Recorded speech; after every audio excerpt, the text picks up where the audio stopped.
My name is Rudy. I'm a climbing coach here at Steel Peak Climbing a Ninja, and I just wanted to show you a little bit about how to properly warm up. One of these things that we have in our facility here is something called a tension block, and this is a super useful tool that we can use to warm up our fingers.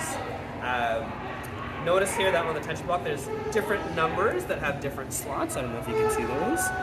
And this just teaches you how to warm up your fingers on different edges. So just for safety's sake, for an easy entry point for everybody, we're probably going to warm up on the thickest edge, the 20 millimeter.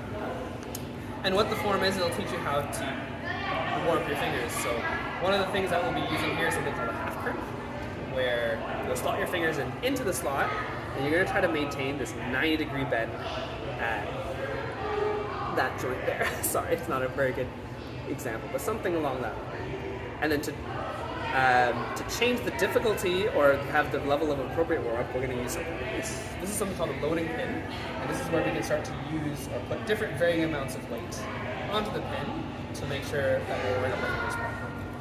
Once you've predetermined your weight and selected your edge, you're going to clip these two things together,